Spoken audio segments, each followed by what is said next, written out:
কৃষ্ণ হরে কৃষ্ণ কৃষ্ণ কৃষ্ণ হরে হরে হরে রাম হরে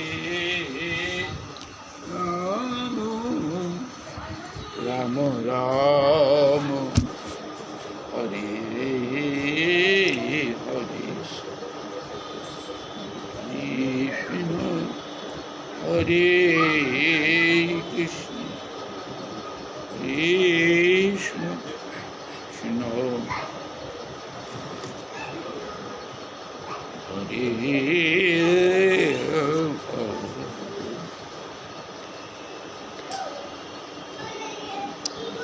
কৃষ্ণ হরে কৃষ্ণ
আমরা সবাই পাবো।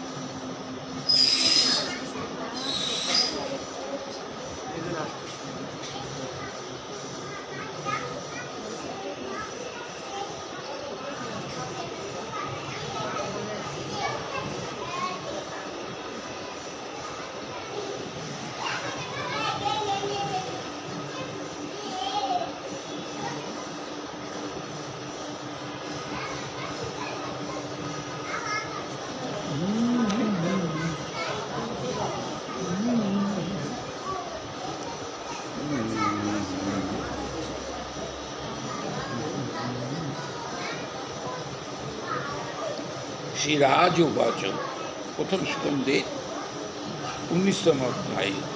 মাঝখান থেকে একটা নিয়ে এসেছি কৃষ্ণ কথা, মধুর কথা। ইক্ষু উপরেই কামড় দেন, আর মধ্যেই কামড় দেন, নিচেই কামড় দেন, তো সব জায়গায় মিষ্টি লাগবে, কোনো জায়গায় তিক্ত বোধ হবে না, কারণ ওটাতে সম্পূর্ণ মিষ্ট রসে আপ্লুত। অতএব ইক্ষু যে জায়গায় আপনি চর্বণ করুন না কেন, সব জায়গায় মিষ্টি। গোবিন্দ কথাও তেমনি।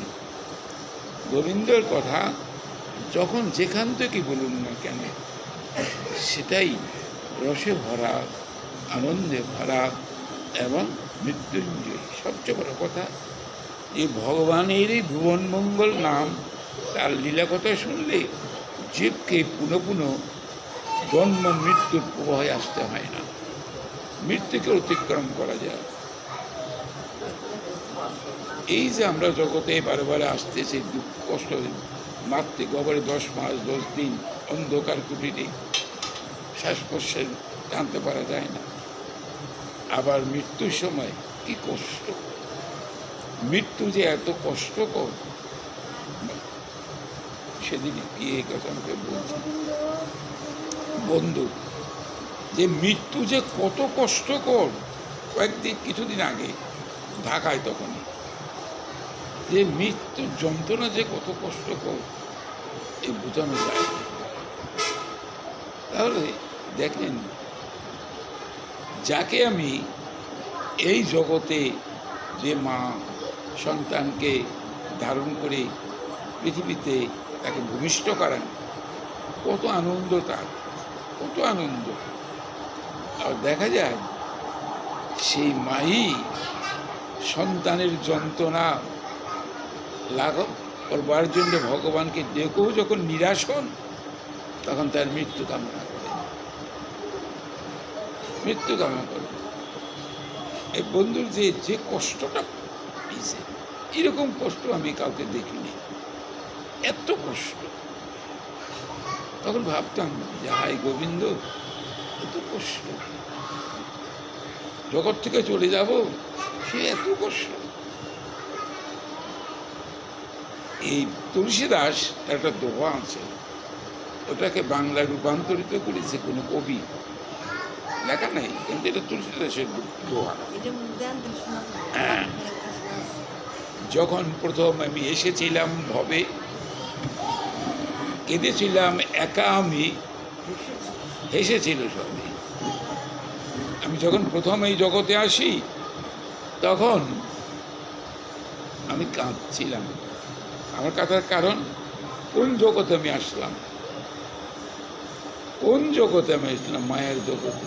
তখন আমি কাঁদি, কারণ মাতৃগর্ভে যখন থাকেন, গোবিন্দের সাথে সাক্ষাৎকার হয়, এবং ভূমিষ্ঠ হওয়ার পরও শিশু গোবিন্দের সাক্ষাৎকার পান। দেখেন না, কখনো কখনো বাচ্চাটা শুয়ে রাখছে, চিৎ করে হাসতেছে, আবার কখনো কখনো কাঁদতেছে, কোনো কারণ নেই, হাসতেছে কেন? এটা হলো গোবিন্দের সঙ্গে তার সাক্ষাৎ হচ্ছে।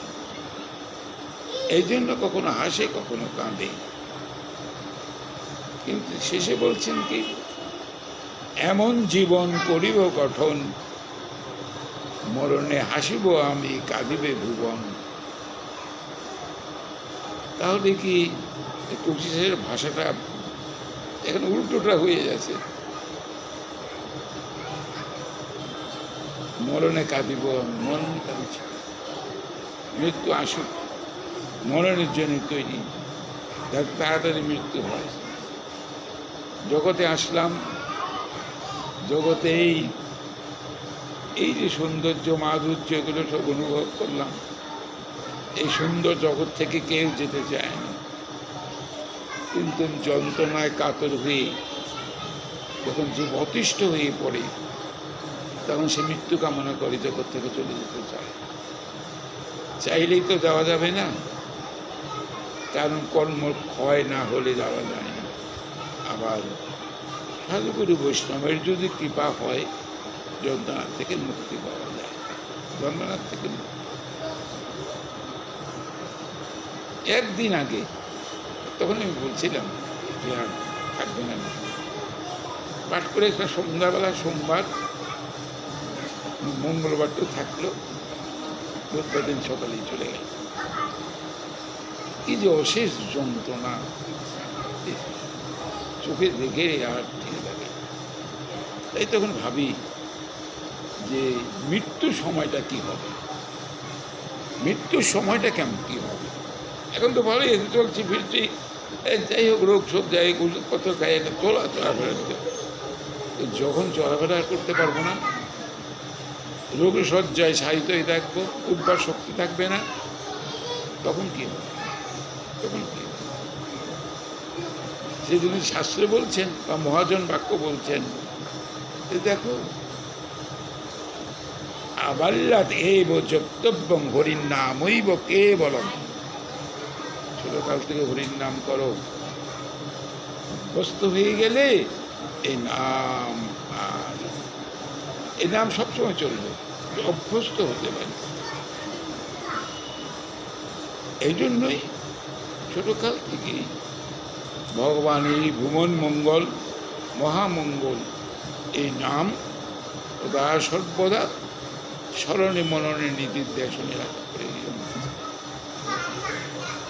স্মরণ আরেকটি বিষয় নিয়ে আমি সেদিনকে আলাপ আলোচনা করেছিলাম, কালকে তো বলছি যে কতটুকু আমরা নাম করব। পতিত পাবন গৌর হরি যে নামামৃত সুধা নামের মধ্যে রাধা প্রেমের পুর দিয়ে গেলেন, যে প্রেম কেউ কোনোদিন সাধন ভোজন করে পাবে না, শ্রীমন মহাপ্রভু কৃপা করে রাধা প্রেমের পুর নামের মধ্যে দিয়ে গেলেন। ভালো কথা। তখন তৎকালীন সময়ে শ্রীমন মহাপ্রভু তার পারিষদ বর্গ এবং তার সহচরগণ অন্যান্য যারা ছিলেন সবাই নামে প্রেমে মাতোয়ারা হয়ে নৃত্য করেছেন ভাবে বিহ্বল হয়ে। এখন সেটা কোথায়? এখন সেটা কোথায়? কিছু তো নেই। যা তিনি কৃপা করে নিত্যধামে ছিলেন, নিত্যধামে গোলকে ছিলেন, গোলকের থেকে মর্তে নিয়ে আসলেন জীবের মহাকল্যাণের জন্য, সেটা এখন কোথায়? সেটা এখন কোথায়? এত নাম করে শুনি প্রেম হয় না কেন? আর কতটুকু নাম করতে পারবো? তার কৃপা না হলে নামও করা যাবে না। আমি যদি মনে করি ভগবান আমাকে বলছে নাম করলে পার হয়ে যাবো, ভালো কথা, এটা তো সত্যি কথাই, এটা তো শাস্ত্রসম্মত কথা। কতটুকু সময় আমি নাম করব? ভগবত কৃপা না হলে কখনই এগুলো হয় না। ভাগবতীয় যত কর্মই করুন না কেন, তার কৃপা ছাড়া কিছুতেই সেই কাজে সাফল্য আনতে পারবে না। মানুষ যদি কর্মে আনন্দ পায়, সেই কর্মটা সে ভালো করে করবে। যদি কর্মে আনন্দ না পায়, সেই কর্ম সে করবে না। না, আনন্দ নাই। জীব মাত্র আনন্দের প্রয়াসী, সে আনন্দ চায়। কোথা থেকে পাবে সে আনন্দটা? সেই শাশ্বত অনাবিল আনন্দের যিনি অধিকারী, যিনি দাতা, তার চরণাশ্রয় ছাড়া এগুলো হয় না। চরণাশ্রয় না। সেই জন্যই ভগবত চরণে প্রার্থনা জানাতে হয় যে প্রভু, তোমাদের নামটা আমি করব, সেই শক্তি বা সামর্থ্য তো আমার কিছু নেই, আমি কে করে করব? তুমি কৃপা করো যদি নামটা করতে পারি। তোমার কৃপা হলে আমি পারবো, না হলে আমি পারবো না। আমি নিতান্ত হেয় জীব, কতটুকু তোমার করতে পারবো? সেই জন্য কলির পতিত পাবন হরি যাই করে গেছেন আমাদের কৃপা নেই, আমরা সেগুলো ধরে রাখতে পারি না, ধরে রাখতে পারি না। নাম প্রকারান্তরে বিক্রি হচ্ছে। এই ভগবত বস্তুটাই এখন বিক্রির মধ্যে চলে, বাণিজ্য, এটা বাণিজ্যতে চলে গেছে। সেই জন্যই ভগবানের কৃপা হয় না। সব কিছুতে টাকার প্রশ্ন আসছে। টাকা ছাড়া কিছু হবে না। একজন ভালো পাঠক আনেন, তাকে এত টাকা দিতে হবে। এত মুক্ত গায়ক, তাকে এত টাকা দিতে হবে, নাহলে সে আসবে না। তাহলে কী হলো? যখন শ্রীমন মহাপ্রভু 540 বছর আগে মহাপ্রভু যখন ছিলেন, তখন এটা ছিল অবস্থাটা। এই অবস্থাটা তো ছিল না। মহাপ্রভু যখন প্রেমে উন্মত্ত হয়ে নিত্য কীর্তন করেছেন, জগৎকে সেইভাবে নাচিয়েছেন। জগৎ নাচিয়ে ঠাকুর নিজেও নিতেছেন, জগৎকেও নাচিয়েছেন। কিন্তু এখন তো আর নাচার মতো অবস্থা নেই, সব পয়সা। এই জন্যই আমাদের ভিতরে সেই ভাবটার উদয় হয় না, সেই ভাবটা বুঝতে পারি না।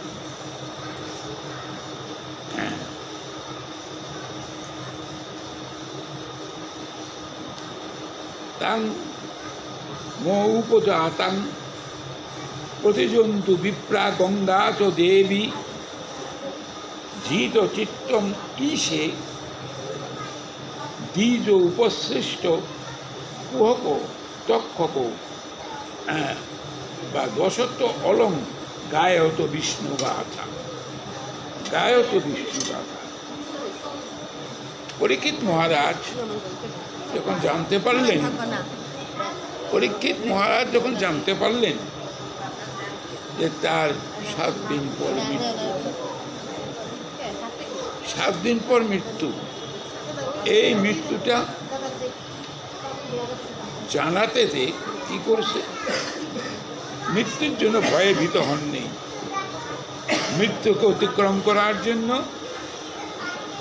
যাতে আর জগতে আসতে না হয়ে পুনরূপী মৃত্যুর মুখোমুখি না হতে হয়, পুনরূপী মুখোমুখি, সেই জন্য তিনি গঙ্গার পাড়ে চলে গেলেন। উত্তর প্রবাহিনী গঙ্গা, সেখানে সমস্ত ঋষিবৃন্দ হরিদ্বারে ব্রহ্মকুণ্ডে রয়েছেন। কারণ কৃষ্ণ ভক্তের সমাবেশ হলে পরেই সেখানে অজান্তেই কৃষ্ণ কথা আস্বাদন হয়।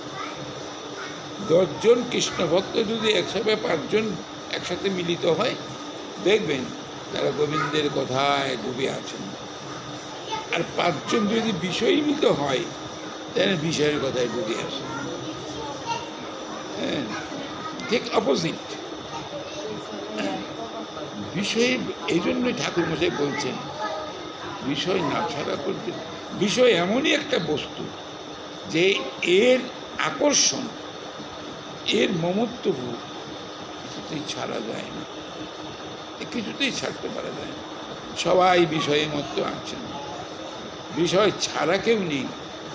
বিষয় ত্যাগ করে মূল বিষয়ে আশ্রয় গ্রহণ করার মতো কেউ নেই। সব কিছুর মধ্যে ভগবানের কৃপা, তার কৃপা ছাড়া কিচ্ছু হয় না। যে মায়াময়ী মুগ্ধ হয়ে এই তাকে ভুলে আছি, এই অনিত্য বস্তুর মধ্যে ডুবে রয়েছি, সে ভগবানের মায়া। সে মায়া তিনি অপসারণ না করলে এগুলো হবে না। সেই জন্য ভগবানের চরণে সমর্পিত হবে। গীতার ভাষ্যে বলছেন যে ত্রিভীর গুণময়ী ভাবই এবি সর্বম ইদং জগৎ মোহিতং নব জানাতে মামে প্রবর্তয়াম দৈবী হেষা গুণময়ী মম মায়া দুরত্বয়া মামেব যে প্রবর্তন্তে মায়ামে তাং তরন্তি। যারা আমার চরণে আশ্রয় গ্রহণ করে মায়ামুক্ত হওয়ার জন্য, মায়াই আমাদের অন্ধকার যেমন কোনো আলোর সন্ধান দিতে পারে না, যেমন অন্ধকারে কোনো বস্তুর সঠিক স্বরূপ উপলব্ধি হয় না, মায়াও তেমনি। অন্ধকার, আপনার নিজের স্বরূপ জ্ঞান থাকবে না, ভগবৎ স্বরূপ অন্ধকার। অন্ধকারে কে দেখবে? কিছুই দেখা যায় না। এই যে গাঢ় অন্ধকার, এই অন্ধকার অপসারণ ভগবান করতে পারি, আমি দেখতে পারি। অত ভগবানকে না থাকা তো নিজেই স্বীকার করে গেছেন। নহং প্রকাশ সর্বস্য, প্রতিষ্ঠা শ্লোক, নহং প্রকাশ সর্বস্য যোগমায়া সমাবৃত মূঢ়য়ং অভিজানাতে মাম অজমব্যয়ম। আমি যে অত, আমার জন্ম নেই, আমার জন্য ব্যয় নেই, আমার কোনো ক্ষতি নেই, আমি যা আছি তাই থাকবো। অজম অব্যয়ম, আমার কখনো কোনোভাবেই আমি কোনো ক্ষয় নেই, যা আছি তাই। আমি যোগমায়া দ্বারা আচ্ছন্ন হয়ে আছি, আমাকে। তারপরে শ্লোকটা বলছেন বেদহং সমতিতানি বর্তমানি অর্জুন মাম তো বেদ কর্মকশ্চ। আমি ভূত ভবিষ্যৎ বর্তমান সব জানি, আমাকে কেউ জানে না। আমি যে নিত্য শাশ্বত অব্যয় পরম পুরুষ, আমাকে কেউ জানে না। আমি কৃপা করি না জানালে কেউ আমাকে জানতে পারবে না। এটা কিন্তু সঠিক কথা। সার্বভৌম পণ্ডিতকে বলছিলেন কাশ্যপ, কি বলছিলেন? ঈশ্বরের কৃপা লেশ হয়তো যাহারে, কৃপা লেশ হয়তো যাহারে, সেই সে ঈশ্বর তত্ত্ব জানিবারে পারে। ভগবানের লেশমাত্র কৃপা হলেই জীব তার তত্ত্ব জানতে পারবে, আর তার কৃপা না হলে জানতে পারবে। এই যে পরীক্ষিত মহারাজ মৃত্যু ভয়ে ভীত হলে না, যে মরে যাবো তাতে কি হয়েছে, কিচ্ছু হয়নি তাই। কিন্তু মৃত্যুর যাতে আবার দ্বিতীয়বার মৃত্যুর মুখোমুখি না হয়, সেই জন্য গঙ্গার তীরে চলে গেল। ভগবানকে পেলে তো আর মৃত্যুর মুখোমুখি হতে হবে না, শেষ। এই আমার শেষ মৃত্যু, আর আমার জন্ম মৃত্যুর প্রবাহে থেকে চিরমুক্তি, জন্ম মৃত্যু প্রবাহের থেকে চিরমুক্তি। দেখেন, যেই চলে যায় জগৎ থেকে, সম্বন্ধ থাকে আর কিচ্ছু সম্বন্ধ থাকে না। অর্থাৎ জীবিত থাকা, যখন আমি জীবিত থাকি তখন আমার ছেলে, আমার মেয়ে, আমার আত্মীয়, বন্ধু বান্ধব, কত কিছু ভুলতে পারি না, তাদের কথা সবসময় মনে করে। তাদের ছেড়ে একটা কোথায় ভালো যেতেও পারি না। আর চলে যাই তো তখন চিরবিদায় নিয়ে, কারোর সাথে আর কোনো সম্পর্ক নেই। অনিত্য জগৎ, অনিত্য বস্তু, সব অনিত্য। একমাত্র নিত্য শাশ্বত পরম পুরুষ বসে আছে, এটাকে পাওয়ার জন্য এখানে আসছি। পেলাম কোথায়? সবই তো অনিত্যের সাথেই শেষ হয়ে গেল। সেই পরম নিত্য বস্তু, চিন্ময় বস্তু, তাকে তার পেলামই না। এই সাধন পদ্ধতি যে সমস্তগুলো আছে, দ্বাদশ অধ্যায় পড়লে পরে আপনারা জানতে পারবেন। এই যে সাধন পদ্ধতি, বিভিন্ন সাধন পদ্ধতির কথা লেখা আছে, যেগুলো তুই সাধন করবি বা কি, কৃপা ছাড়া তার কিছুতেই হয়। তবে সাধনটা করা হয় তার কৃপা যাতে উদ্বুদ্ধ হয়। একজন খাটতেছেন, খুব খাটতেছেন, তারা আপনার দেখলে পরে মায়া লাগবে, যাহারে লোকটা রোদ্দে পড়ে এত খাটতেছে, মায়া লাগবে। তেমনি ভগবানের শ্রীপাদপদ্ম প্রাপ্তির জন্য যারা কঠোর থেকে কঠোরতম শ্রম দিয়ে যাচ্ছে, ভগবান তো আমার মতো নির্দয় নয়, তার একটা দয়া আছে, অসীম অনন্ত দয়াময় তিনি। সেই চরণাশ্রিত জীবের এই কঠোর শ্রম দেখে তার দয়া হয়। আর আমার যদি ভয়ে ঢাকা থেকে চলে আসি, এরা কী করে পাবো? ভগবানও জীবকে পরীক্ষা করে, আসলে কি তুমি আমাকে চাও না আমার কাছে বিষয় বাসনা চরিতার্থ করবার জন্য? কোনটা? ভগবানের পরীক্ষা করে, পরীক্ষা করে তারপরে কিছু দেবেন। তা আমার আছে অনন্ত কামনা বাসনা। চৈতন্য চরিত্রে শ্লোকে আছে, দেখা যায়, পয়ারে দেখা যায়, কবিতাটা কিছু সুন্দর হয়েছে। অন্য কামি করে যদি কৃষ্ণের ভজন, অন্য কামনা নিয়ে ভগবানকে সেবা করছে। আমার অন্য কামনা আছে, অনেক কামনা, সেই কামনাগুলো পরিপূর্ণার্থ আমি ভগবানকে সেবা করছি। আসলে গোবিন্দের প্রীতির জন্য কোনো সেবা করতে হবে, ওই বস্তুটা লাভের জন্য করছি। ভগবান এত কৃপা, ওই পয়ারগুলো বলতেছেন, কৃষ্ণ না মাগিতেও দেন সচরণ। আমি তার চরণ তো চাই না, আমি চাই আমার বিষয়গুলো। হ্যাঁ, তো ভগবান কৃপা করে ওইগুলো না দিয়ে আমার চরণ দিয়ে দেবেন। যা চাই না তা তিনি দিয়ে দেবেন। তখন তো মনে আসবে, দেখ ঠাকুরকে কি ডাকবো, আমি চাইলাম এটা, হ্যাঁ দিল আরেকটা, ওটা দিয়ে আমার কী হবে? কিন্তু ভগবান দেখেন কত কৃপা। নামাগিত দেন সচরণ, কৃষ্ণ কহে আমায় ভজে, মাগে বিষয় সুখ, অমৃত ত্যাগে বিষ মাগে, এ তো বড় মূর্খ। অমৃত ত্যাগ করে সে আমার কাছে বিষয় বিষ কামনা করছে। আমি বিজ্ঞ, তারে কেন বিষয় দেব? সচরণামৃত দিয়ে বিষয় ভুলাইব।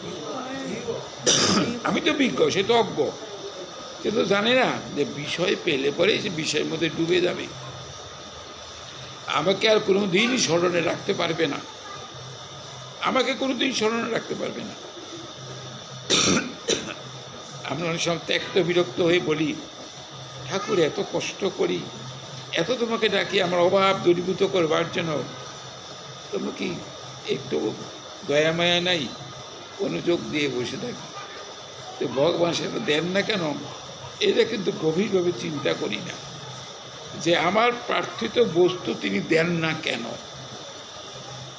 আমি চাচ্ছি একটা, দিচ্ছে আর একটা।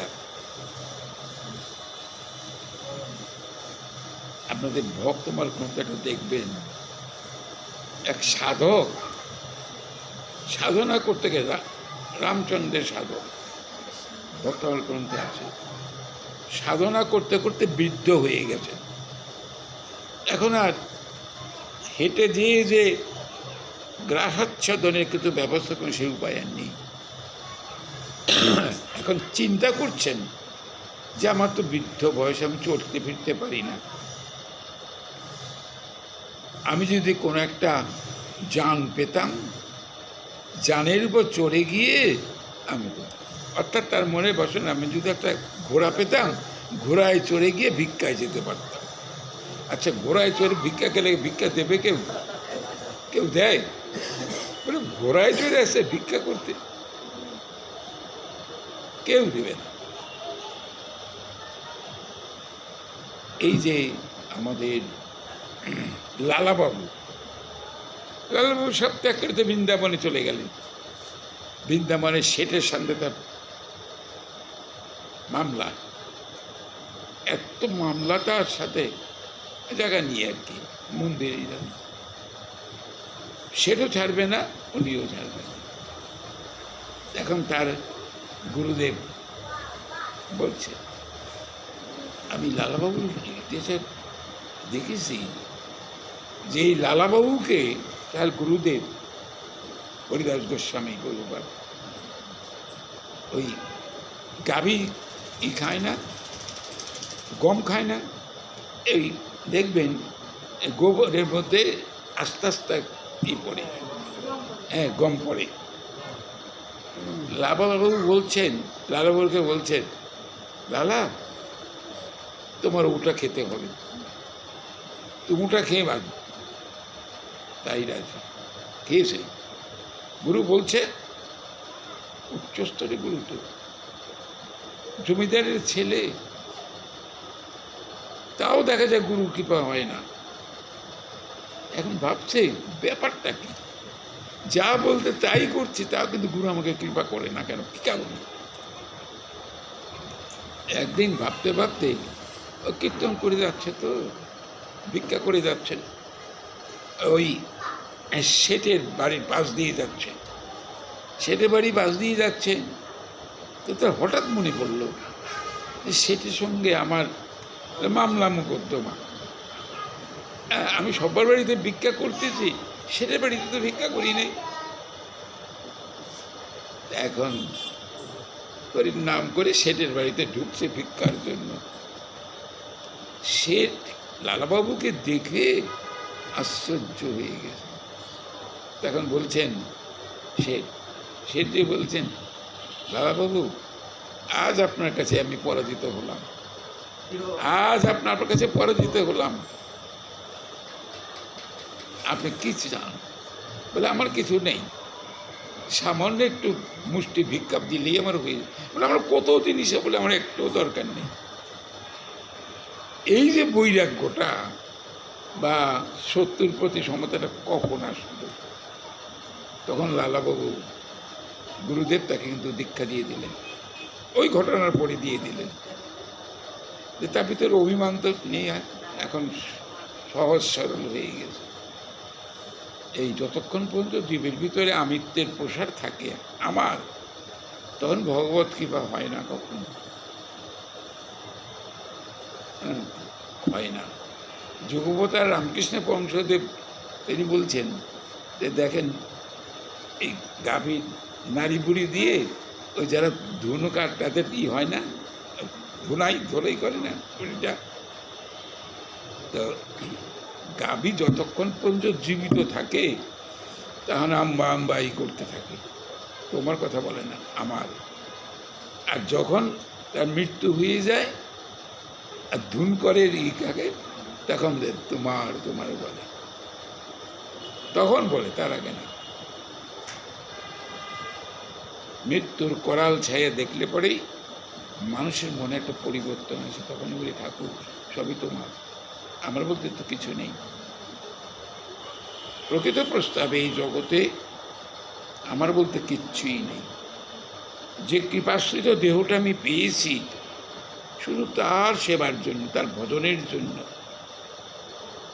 আত্মেন্দ্রিয় প্রীতিবাসনার চরিতার্থ করার জন্য যা পাইনি। এমন সুন্দর ভজনযোগ্য দেহ পেয়ে যারা ভজন বিমুখী হয়ে এলেন, চৈতন্য চরিতামৃতে বলছে জীব কোনোদিন আর মুক্তি পাবে না, কোনোদিন পাবে না। চৈতন্য অবতারে বহে প্রেমামৃত বন্যা, সর্বজীব প্রেমে ভাসে পৃথিবী হইলা ধন্যা। এই প্রেমে যে না ভাসে সেই জীব ছাড়, কোটি কল্প যুগে তার নাহিক নিস্তার। কোনো যুগেই সে আর মুক্তি পাবে না। এই চৈতন্যের প্রেমের বন্যায় যে ডুবতে না পারল, সে কোন জায়গা।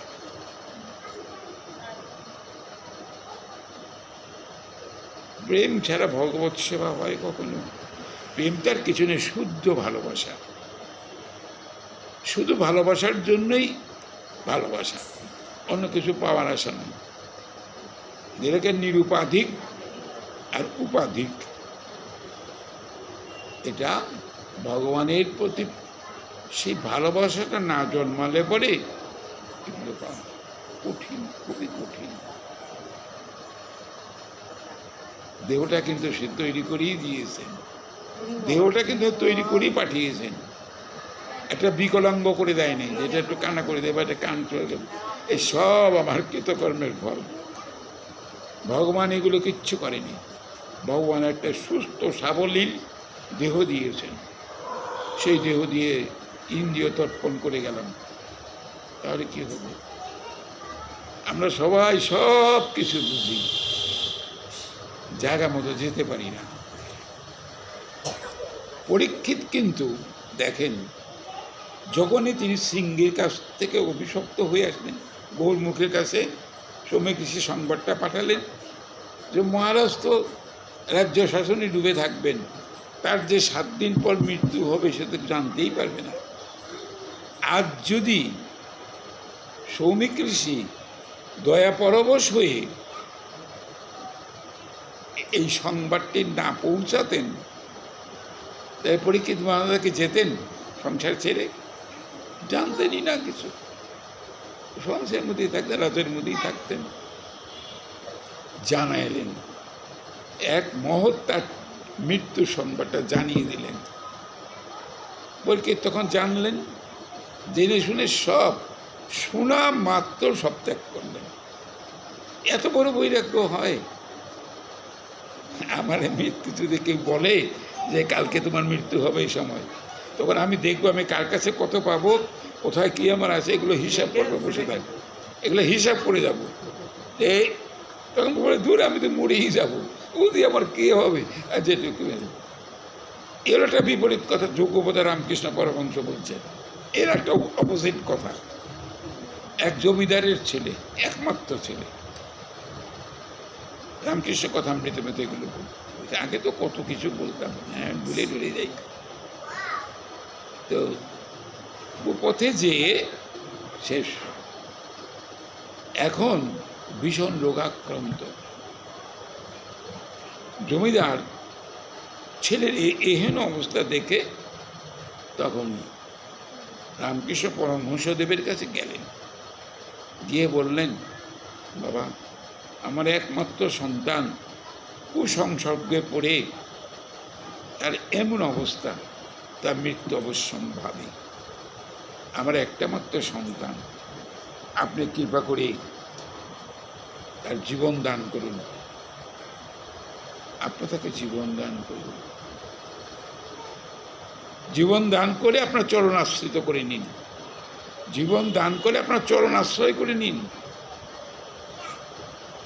রামকৃষ্ণ পরমহংসদেব শুনলেন কথাটা, তখন বলে দিলেন যে দেখো, তোমার কুসংসর্গ ত্যাগ করো, না হলে এই দিন এই রাত্রেই 12টার মধ্যে তোমার মৃত্যু অনিবার্য।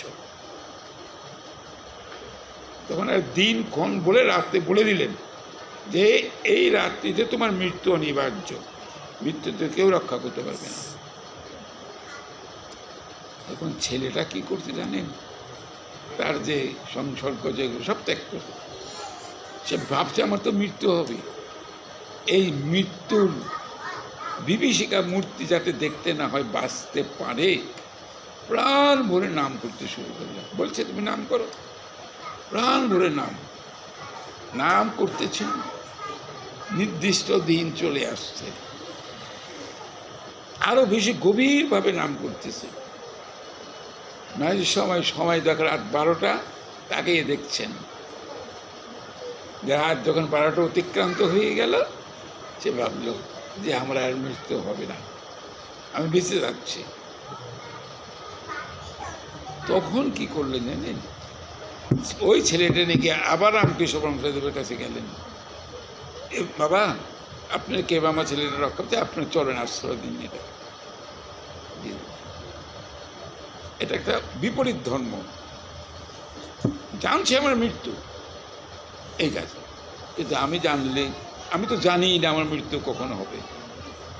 এখানে যারা বসে আছেন কেউ বলতে পারবেন না কোন দিন আপনার কার মৃত্যু হবে, কেউ বলতে পারবেন না।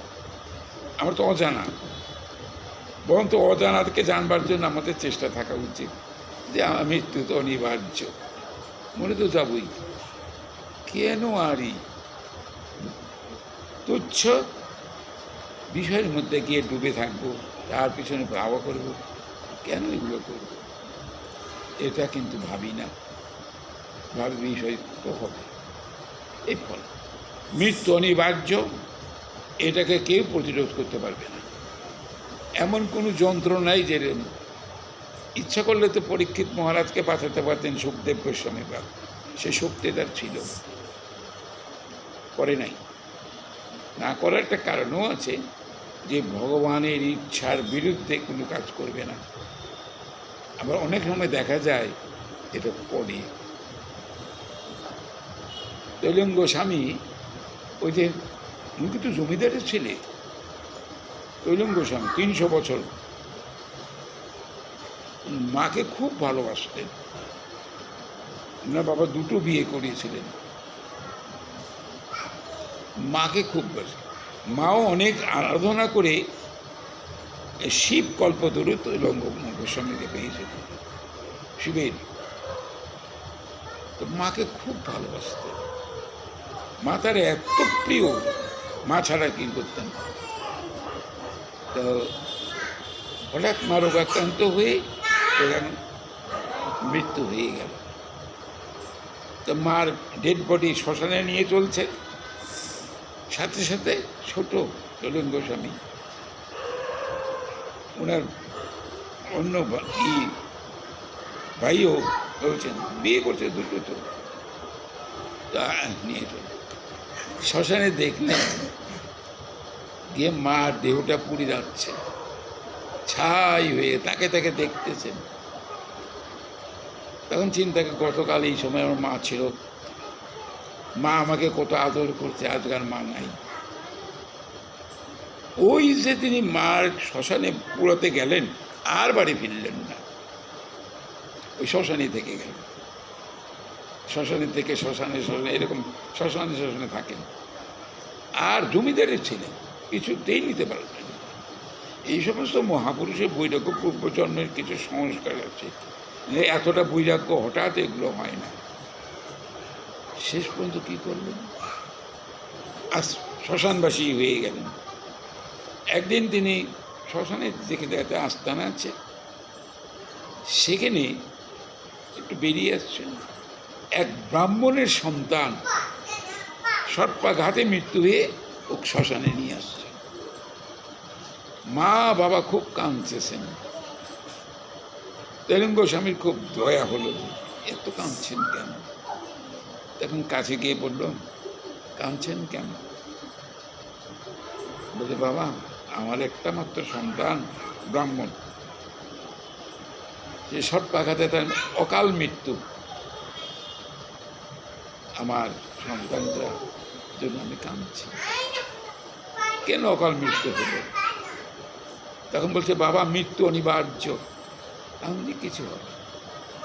যাই হোক, অনেক অনুরোধ করাতে মন্ত্র পৃথক করে বাঁচিয়ে দিলেন, দিয়ে চলে গেলেন সেখান থেকে। আর তাকে ওখানে থাকলেনই না, চলে গেলেন, বেঁচে গেলেন। ছেলেটা ছেলে আবার এসে বিয়ে দেখেন, বাঁচিয়ে দিলেন। এটাও দেখা যায়। আবার দেখা যায় যে বাঁচাবেন না।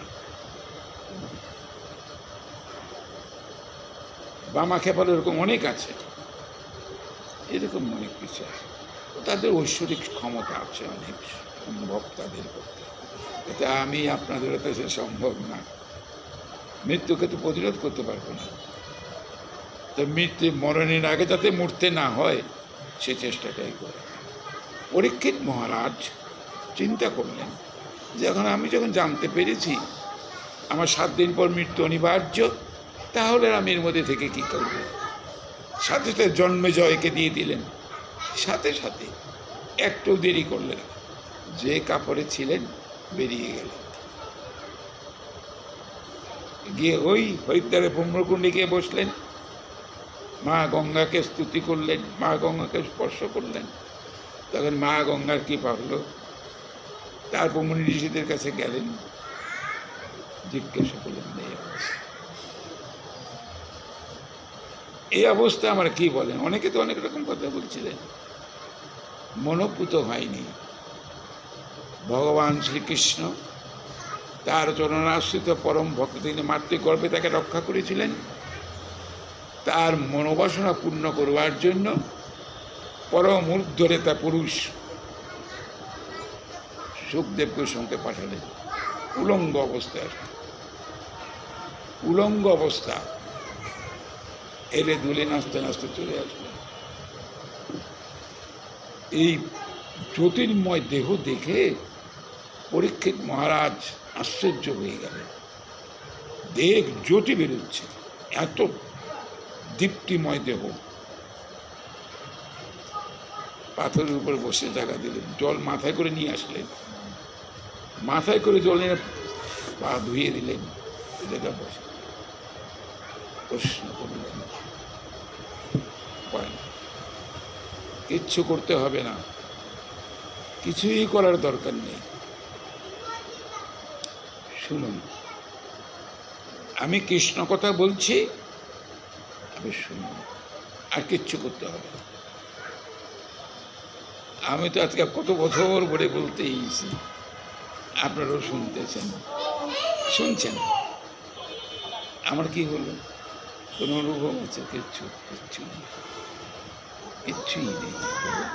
অবশ্য আপনারা শুনছেন, শুনে দেখেন, পরীক্ষিত অযোগ্য ভেবেও কিন্তু শ্রীপাদ সুখদেব গোস্বামী তাকে কিন্তু উদ্ধার করবার, তাকে তখনই তিনি বাঁচাতে পারতেন, বাঁচান, অমৃত লোকে তাকে পাঠিয়ে দিলেন, যাও, আর আসতে হবে না। আবার বাঁচালে তো আবার মৃত্যু হতো, কিন্তু তা করলেন না। কৃষ্ণ কথা বলে বলে তার অমৃত ধামে ফেলে পাঠিয়ে দিলেন, আর পরীক্ষিত আসবে না। জগৎ কি করুণা ভগবানের! যারা আমাদের কিন্তু সেগুলোর কিচ্ছু বুঝি না, কিচ্ছুই করতে না। এই জন্য ওখানে গঙ্গাকে প্রণাম করছেন। সম্প্রতি ব্রহ্মসাপ লাভে কৃতার্থ, সে আমাকে ব্রহ্মসাপ দিয়েছেন, আমি কৃতকৃতার্থ। আমার আনন্দ যে আমি ব্রহ্মসাপটা পেলাম। মৃত্যুর কথা কেউ জানাইলে পরে আপনি বলবেন যে আমরা ভালো কথাটা জানাইছে, আপনি বলবো যে আমরা মৃত্যু সংবাদটা আমরা কিন্তু পরীক্ষিত কৃতকৃতার্থ। শ্রী ভগবত কৃপায় তাহার চরণে সমর্পিত চিত্ত। মৃত্যু কথা জেনেই তো আমার পাণ্ডবনাথ গোবিন্দের চরণে আমি আমার দেহ মন প্রাণ সব সমর্পণ করে দিয়েছি। আমাকে এই সমস্ত ব্রাহ্মণগণ এবং পতিত পাবনী গঙ্গা চরণাশ্রিত বলিয়া, আপনার মধ্যে চরণে আসেন এ ব্রাহ্মণগণ, ওই যে এদের বলছেন হে মা গঙ্গা, আমি আপনাদের চরণাশ্রয় নিয়েছি। আপনি এ অধমকে চরণাশ্রয় বলে চরণে স্থান দিন। ব্রাহ্মণ প্রেরিত তক্ষকরূপী কোনো ব্যক্তি কিংবা স্বয়ং তক্ষক আসি আমাকে স্বচ্ছন্দে দংশন করে। আপনারা গোবিন্দের গুণাগুণ কীর্তন করুন, আপনারা গোবিন্দের গুণাগুণ কীর্তন করুন। স্বচ্ছন্দে আমাকে স্বয়ং তক্ষক বা তক্ষকরূপী কোনো জীব এসে আমাকে, আমার কোনো ভয়ই নেই, কিন্তু আপনারা গোবিন্দ গুণাগুণ কীর্তন করুন। এই যে আমরা মৃত্যুর সময় হরির নাম করি, কৃষ্ণের নাম করি, গীতা পাঠ করি, এটা করি, গুলো করি, এই যে আপনি বসে যে গীতাটা পাঠ করলেন, কানে কি গেছে? যার কাছে বসে আপনি গীতাটা পাঠ করলেন, তাকে দেখলাম সে কিছু শুনছে? কিচ্ছু শোনেনি। শুনছে কারা? যারা বসে আছে চারিদিকে। তাদের যদি এই অনুভূতিটা জাগে, আমাকে তো একদিনে এরকম পড়ে থাকতে হবে, আমার এরকম শোনাবে, তার চেয়ে আগেই ভালো করে শুনি, আগেই শুনি কৃষ্ণ কথা, গীতার শ্লোক আগের থেকেই ভালো করে শুনি। শুনছেন তারা, যে মৃত ব্যক্তি তার কোনো কাজে আসবে না এটা। আর বুকে একখান গীতা দিলে পরেই আমি বৈকুণ্ঠে চলে যাব। সারা জীবন গীতায় পড়লাম না, একটা শ্লোক আমি উচ্চারণ করতে পারলাম না, আর গীতা আমার একটা বুকে দিলে আমি বৈকুণ্ঠে চলে যাব। অনেকে বুকে গীতা দিয়ে দেয়, আমি মনে করি হায় রে, কি কি বস্তু, কি বুঝে কি, আর গীতা দিলেই আমি চলে যাব। এই গীতাটা কি হবে? আমি তো তার মৃত ব্যক্তির পক্ষে দিলাম গীতাটা, এই গীতাটা কি করব? গীতাকে জলে ফেলে দেবেন, বগ্নিতে পোড়াবেন, কিছু তো তবে গীতাটা কি হবে? কিচ্ছু হয়। সারা জনম গীতার একটা শ্লোক মুখস্থও যদি না করতে পারলাম, তাহলে বক্ষে গীতা দিয়ে কিছু কাজ হবে? ওটা একটা লোভনীয় কথা, কিচ্ছু হয় না, কোনো কিছুই হয় না। আর যারা আমাকে কান দিয়ে নাম শোনাচ্ছে, আমার কানে ঢুকবে না। তারা সারাক্ষণ দেখলে মাও কথাটা বোঝা যাচ্ছে না, যে বলছে যে মা এই ডাকে, মাকে ডাকে, খালি এরকম কীভাবে বিকৃত অবস্থায় ডাকতেছে, ওটা বুঝতেও পারি না। আমি হায় রে ভালো, আর বলতেছি যে কৃষ্ণ কৃষ্ণ হলো, হরি হরি বলো, ও কিছুই বলতে পারে না। কেন এই পর্যায়টা কেন হলো? মৃত্যুর সময় মানুষে যে গীতার ভাষ্যতে বলছেন যে দেখো, মৃত্যুর সময় যদি কেউ আমাকে স্মরণ করে, আমার ধাম ছাড়া অন্য কোথাও যাবে না। অন্তকালে চ মামেব শরণ মুক্তা কলেবরম জপ প্রয়াতি সমুদ্ভাবম জাতি নাতি অত্র সংশয়। অন্য কোথাও যাবে না, মৃত্যুর সময় যদি ডাকে। এখন সারা জীবন ভরে আমার মনে করবো যাক, মরার সময় তো ডাকলে হরিনাম করলেই চলে যেতে পারবে। কেউ তো এরকম ভাবনা করে থাকেন যে সারা জীবন তো কিছু হরিনাম করলামই না, ভক্ত সঙ্গও করলাম না, মঠ মন্দিরেও গেলাম না, তা আমি মরার সময় হরিনাম করবো, চলে যাব। এই ঘুরে বালি, এই গুড়া খেতে পারবেন না, এই গুড়ে বালি পড়া থাকবে, কিচ্ছু নেবে। ঠিক তারপরে শ্লোকটাকে আবার ঠিক করি ভাবে, গীতার শ্লোকগুলো এত সুন্দরভাবে সাজানো আছে যে এগুলো কে প্রশ্ন করলে উত্তরগুলো গীতাই বলে দিচ্ছে কি হবে। জং জং বা পিসারং ভাবং তেদ্যচি অন্তে কলিপরম তম তম এতি কন্তীয়। এই জায়গাটাই কথাটা বলে দিই, সতদা সদ্ভাব ভাবিত। সারা জীবন ভরে ওই ভাবনায় ভাবিত না থাকলে পরে মৃত্যুর সময় হরির নাম কোনো দিনই আসবে না। অন্য কথা কইতে পারবো, অন্য সব কথা বলতে পারবো, হরির নাম করতে পারবো, কৃষ্ণ হরি বলতে পারবো না, অন্য সব কথা বলতে পারবো।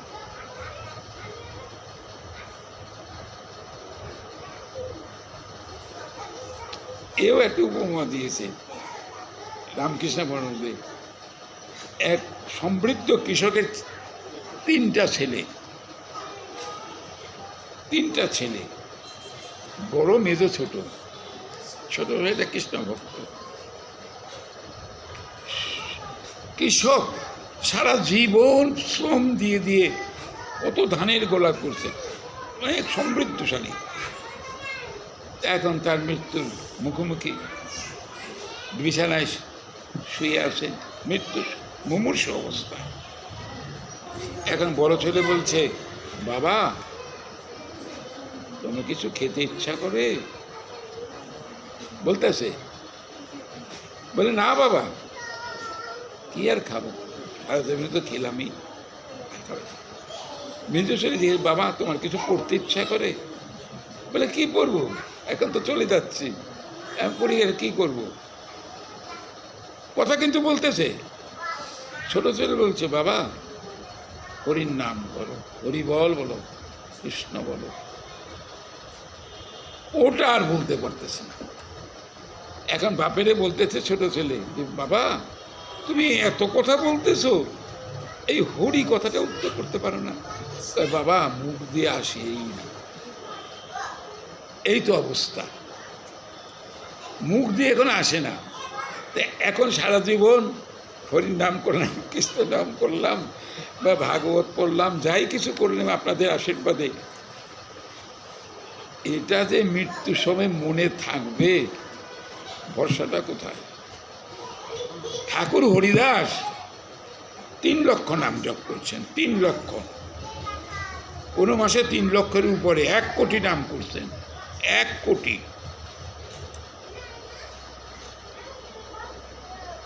মৃত্যুর সময় বললেন যে প্রভু আমার তোমার কাছে একটা প্রার্থনা।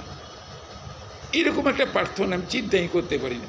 সারা জনম যেখানে হরির নাম করে রাখলেন, যার মুখাশ্রিত এই নামামৃত সুদ আস্বাদন করবার জন্য শ্রীমন মহাপ্রভু গম্ভীরার থেকে চলে যেতেন, চলে যেতার কাছে আসতেন। তখন গম্ভীর অবশ্য যান নাই, তখন ওই প্রতারপতি গুরুদেবের বাড়িতেই ছিলেন তখন তিনি। মহাপ্রভু ছুটে যেতেন, তার সঙ্গে ইষ্টবৃষ্টি করতেন বসে বসে, তার নামের আকর্ষণে। তাহলে মহাপ্রভুর থেকে বয়স 39 বছর, 29 বছর বয়সে বড়। ঠাকুর হরিদাস গ্রন্থে দেখছি 29 বছর বয়সে বড় ঠাকুর হরিদাস। মৃত্যুর সময় বললেন যে প্রভু আমি জানি তুমি দেহ রক্ষা করবে, অর্থাৎ তোমার লীলা অপ্রকট করে যাবে, তোমার এই বিরহ বেদনা আমি সহ্য করতে পারবো না, তাই তোমার কাছে প্রার্থনা যে তোমার আগের জন্য আমি চলে যেতে পারি। হরিদাসকে বললেন, ঠাকুর হরিদাস তুমি যে চলে যাবে, তোমার বিরহ আমি কিভাবে সহ্য করব? তুমি চলে যাবে, তোমার বিরহ আমি কিভাবে সহ্য? ভগবানও তার শ্রেষ্ঠ ভক্তের জন্য কাঁদে, মায়ের। প্রভু তুমি আমাকে ভুলাবে না। একটা আমি ক্ষুদ্র পিপিলিকা, একটা পিপিলিকা মরে গেলে পরে কি হয়? জগতে কোনো হানি হয় না। তুমি ওই মায়া ত্যাগ করো আমাকে। প্রভু আমি কিভাবে মৃত্যু হবে আমার, আমি তোমার কাছে একটা প্রার্থনা জানি, আমি এইভাবে মৃত্যু চাই। নয়নে দেখিম তোমার চাঁদ বদন, দুটি চোখ দিয়ে চাঁদ বদন দেখব। হৃদয়ে ধরিম তোমার কমল চরণ, তোমার কমল চরণ হৃদয়। মুখে উচ্চারিম তোমার শ্রীকৃষ্ণ চৈতন্য নাম।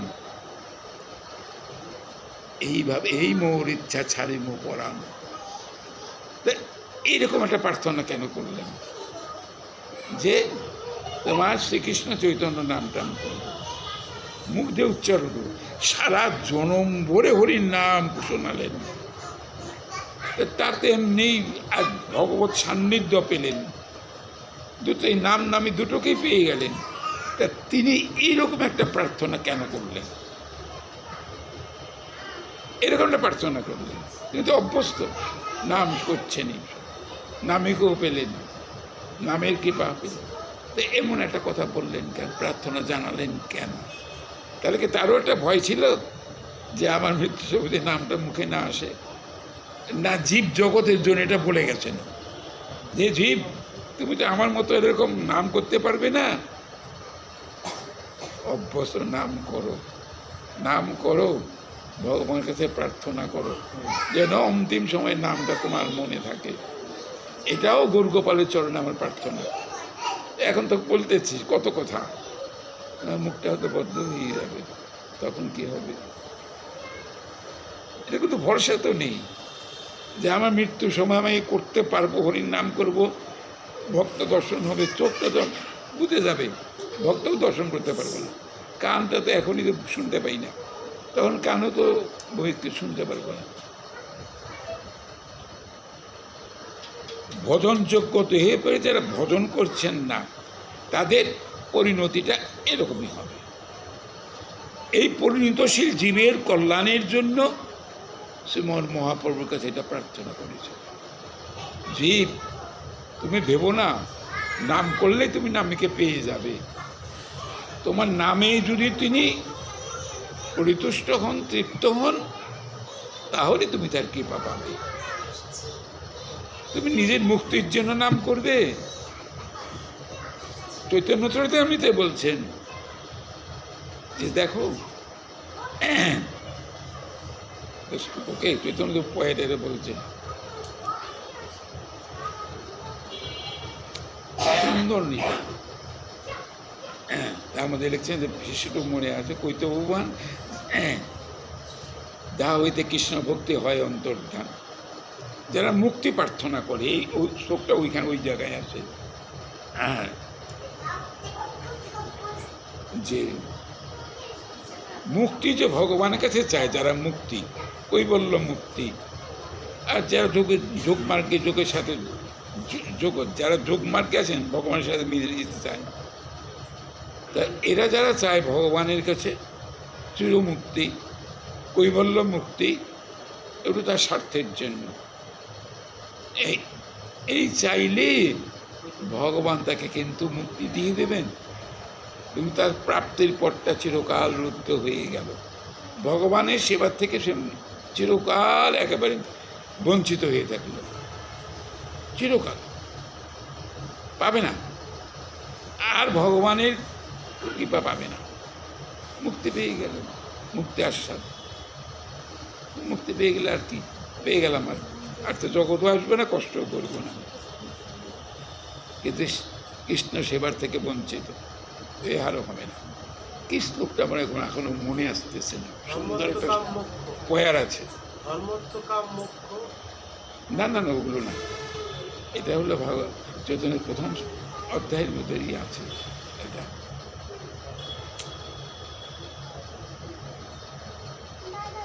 জানা জিনিস অনেক সময় বলি, মনে আসতেছে না। তা আমাদের যে নামটা আমরা করি বা যাই কিছু করি, ভগবত কর্ম, ভগবানের সেবাই করুন বা তার নামই করুন, ভক্ত সঙ্গই করুন, সবই তো সাধন, সবই সাধন, কিন্তু মূল তত্ত্বটা হলো ভগবানের প্রীতির জন্য, আমার মুক্তির জন্য নয়। আমি তোমার কাছে কোনো মুক্তি প্রার্থনা করি।